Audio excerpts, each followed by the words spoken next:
Bonjour à tous, j'espère que vous allez bien. Aujourd'hui, une vidéo. On va parler de Venom 3, Venom The Last Dance. Et il s'avère qu'on a eu, semblerait-il, une bonne partie de l'intrigue, une grosse partie de l'intrigue.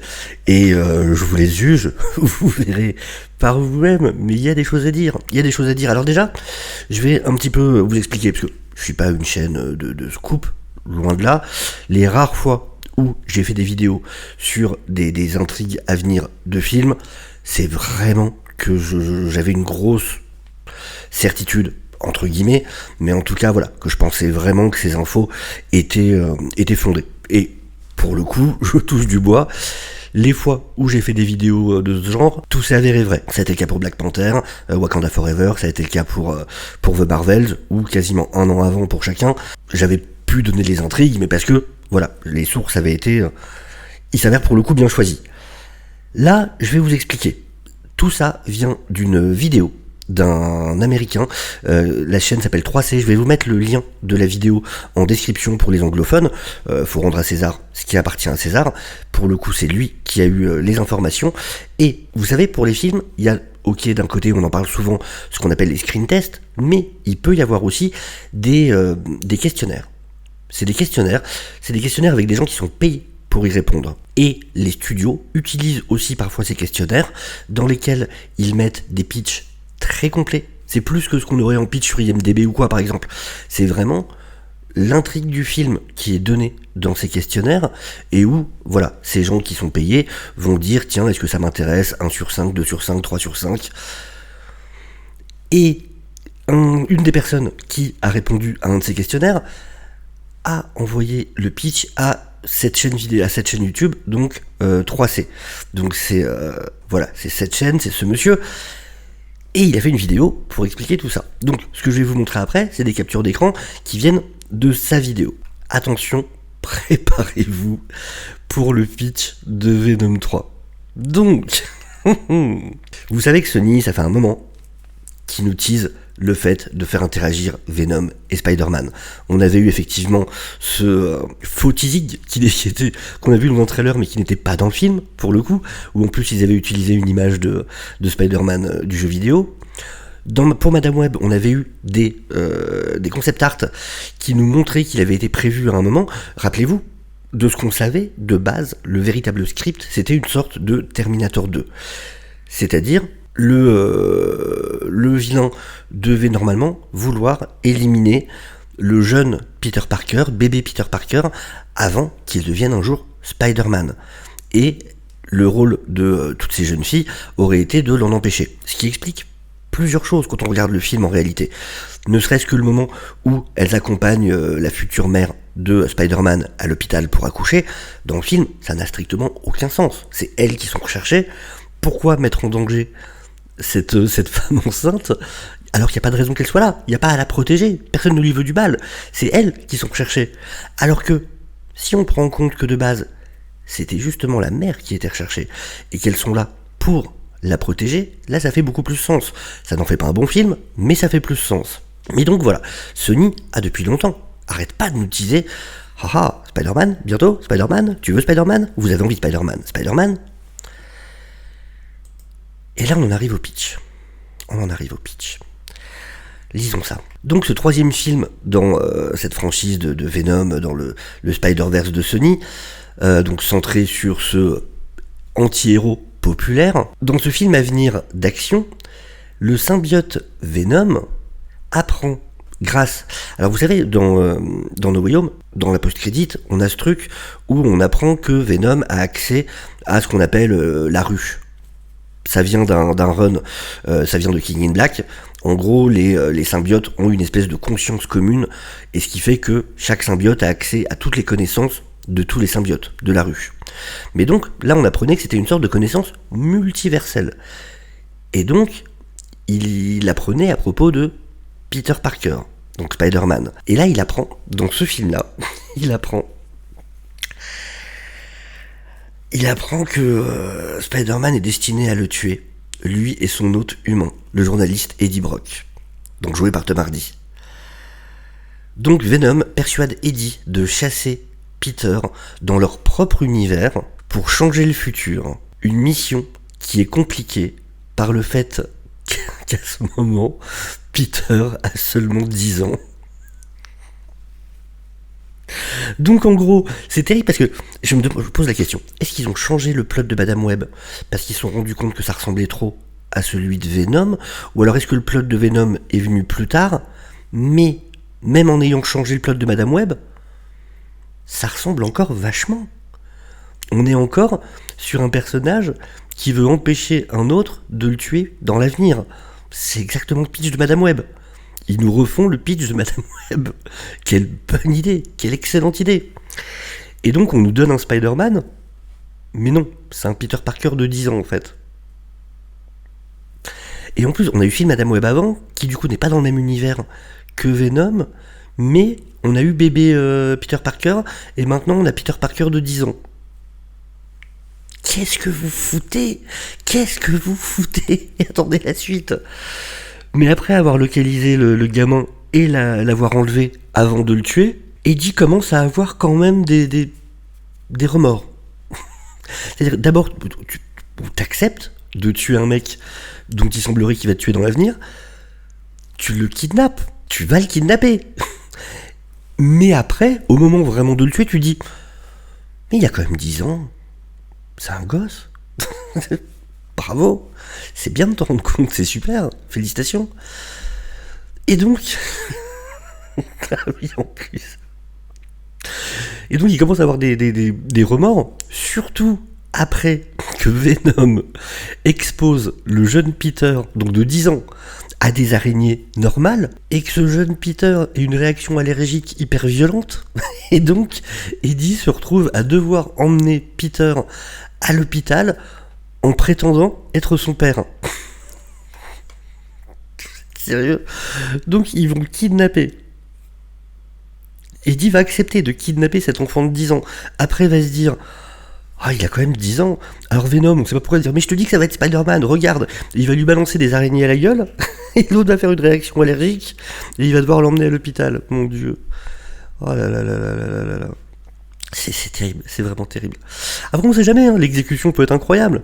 J'y crois pas, mais l'exécution peut être incroyable. Et donc voilà, on s'attendait tous effectivement à avoir un Peter Parker, si ça devait arriver, à avoir un Peter Parker adulte, alors soit Tom Holland, soit une autre version, mais un Peter Parker adulte. Et on va avoir ça.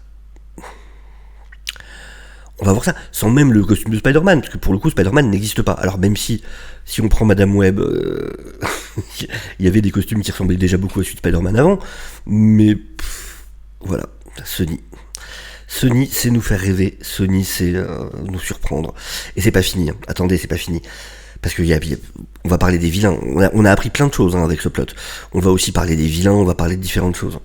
Vous allez voir, on continue. Mais avec le symbiote de plus en plus mécontent du fait qu'Eddie soit son host, ce qui était quand même le plot du 1, et aussi le plot du 2. Pour la 3e fois, on va nous faire le délire de « ils s'entendent pas ». Alors que les 2 films d'avant, on a déjà eu « ils s'entendent pas », mais ils vont réussir à se comprendre et à travailler ensemble. On recommence une 3e fois. Original.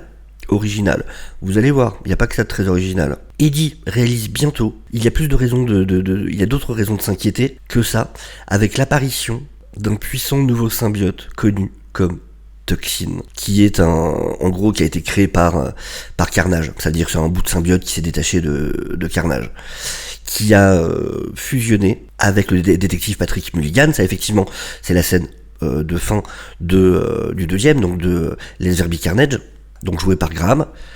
Et donc, il semblerait, parce que c'est pas un vilain, c'est un flic, il a l'air plutôt sympa, il s'entend même plutôt bien avec Tom Hardy, tout va bien.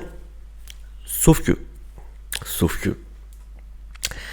en fait, donc Toxin et Patrick Mulligan, ils vont promettre de détruire tous les monstres, incluant Venom et le jeune Peter Parker. Il veut tuer le gamin aussi. Quoi ?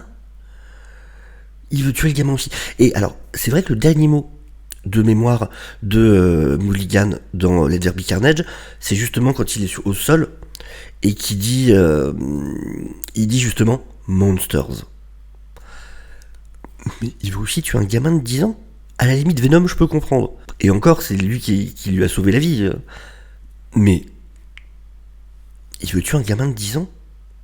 Ah, ok, enfin, il avait pas l'air d'être ce genre de type.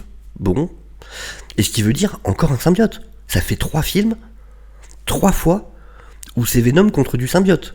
En termes d'originalité, on est au max. On est au max. Et en plus, on se dit, quitte à ce que ce soit un Venom qui, du coup, se retrouve à défendre un enfant, parce qu'il semble que c'est ce qui va se passer, et vous allez voir, c'est pas encore fini du côté des vilains. Il n'y a pas que Toxine. Vous allez voir, il y a plus que ça. Mais ça aurait été malin d'appeler le film Venom Lethal Protector.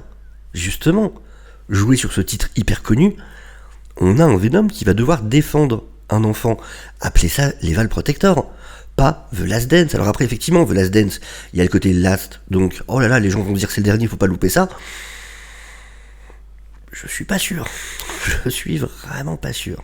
On apprend aussi donc que Toxine va faire naître d'autres symbiotes. Entre autres, un qui va fusionner avec le lieutenant Patricia Robertson, joué par Temple, qui justement commençait une relation avec Eddie Brock. Comme par hasard, Eddie Brock qui commence... parce que voilà, sa femme est remariée, on nous a toujours présenté son nouveau mari comme extrêmement sympathique et tout, donc bon, les deux vont rester ensemble, donc Eddie a une relation de son côté.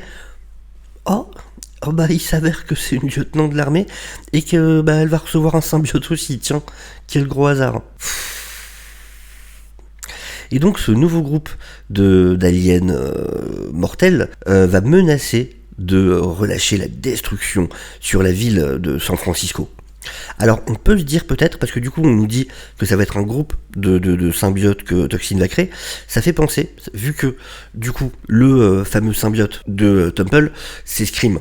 Scream qui est le symbiote qu'on voit dans le jeu Spider-Man, celui qui prend possession de Mary Jane, et vu qu'il y a Scream dedans, on peut se dire que ce groupe de symbiotes en fait prendrait référence. Dans les comics, il y a quelque chose qui s'appelle la Life Foundation, qui est en fait un groupe de types qui pensent que la guerre froide va s'empirer, et donc ils ont créé des espèces de bunkers pour riches, et avec une cité utopique pour riches en mode bunker pour survivre à des cataclysmes nucléaires.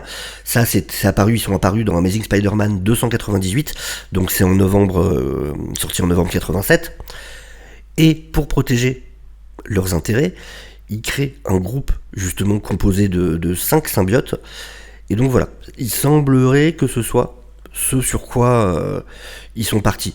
Et donc, déjà Scream en plus avait déjà été teasé dans le premier film Venom. Donc voilà l'actrice qui va jouer ce personnage. Et donc voilà le groupe. Effectivement, ça pourrait être ce groupe-là. Et d'ailleurs, on voit qu'il y en a un d'eux qui est vert, et justement, sur les logos qui ont été donnés aux membres de l'équipe du film Venom 3, le 3 est en vert et les griffures sont en verte. Donc peut-être une référence, effectivement, à celui-ci. On continue, parce que c'est pas tout, il y a d'autres ennemis, c'est pas assez. Un symbiote ? Non. 5 symbiotes, même 6 symbiotes ? Ok, mais pas que. Mais un nouveau groupe armé, connu simplement comme le Jury. Alors le Jury qui est un groupe qui existe aussi dans les comics, mais vous allez voir, il y a un changement par rapport aux comics. Donc un groupe appelé The Jury apparaît, et leur but c'est de tuer tous les symbiotes qui existent. Ils sont menés par Orwell Taylor, joué par Ejiofor, dont le plus âgé des fils a été tué par Carnage, et en fait ça renvoie au 12e film. Ça veut dire que pendant sa fuite de prison, un des gardiens de prison, certainement, qui a été tué, était en fait le fils de ce personnage. Ce qui est aussi le cas dans les comics, sauf que ça n'est pas Carnage qui le tue, mais Venom. C'est Venom, pendant une fuite de prison, qui tue son fils. Mais bon, là, effectivement, Venom est un gentil dans l'univers de Sony, donc il ne peut pas tuer un innocent. Donc, évidemment, c'est Carnage. Et d'ailleurs, il a un deuxième fils, Orwell Taylor, qui fait partie de l'équipe du Jury. Donc, ce sera peut-être le cas aussi ici, surtout qu'ils disent son plus vieux fils, ce qui veut bien dire qu'il en a au moins un autre. Et donc, voilà, dans les comics, effectivement, ce groupe-là, pareil, veut chasser à la base les symbiotes. Après, plus tard, au final, ils vont enlever Spider-Man, parce que eux aussi bossent pour la Life Foundation, justement, il y a tout un truc.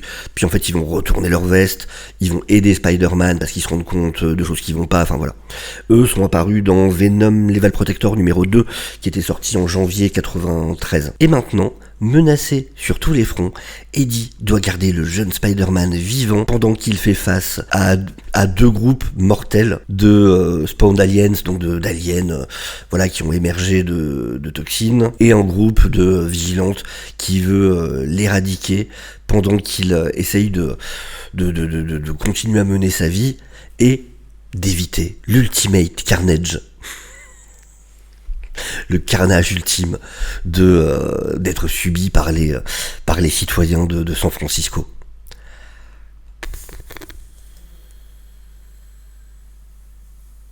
Et donc voilà, ça c'est le groupe jury dans les comics. Ça fait pas rêver. Ça fait vraiment pas rêver. Donc, on va avoir Venom qui veut tuer un gamin de 10 ans parce qu'il va devenir Spider-Man et qui va le tuer. Vraiment, je le dis ça, et il faut rester ouvert, tout est possible. Je n'arrive pas à me dire que ça va être un bon film. Vraiment, c'est terrifiant, c'est vraiment terrifiant. Enfin voilà, je voulais vous partager du coup ces infos. Bravo Sony, faites-nous rêver, continuez comme ça. Vraiment, au moins vous nous faites rire, et c'est important. Je pense que dans le monde d'aujourd'hui, c'est important d'avoir un Sony qui nous fait marrer comme ça. Merci à tous d'avoir suivi la vidéo, n'hésitez pas bien évidemment à vous abonner si vous n'êtes pas encore, n'hésitez pas à partager la vidéo, à liker, ça aide énormément à mettre la vidéo en avant, et sur ce, je vous souhaite une excellente journée, et je vous dis à très bientôt. Ciao ciao.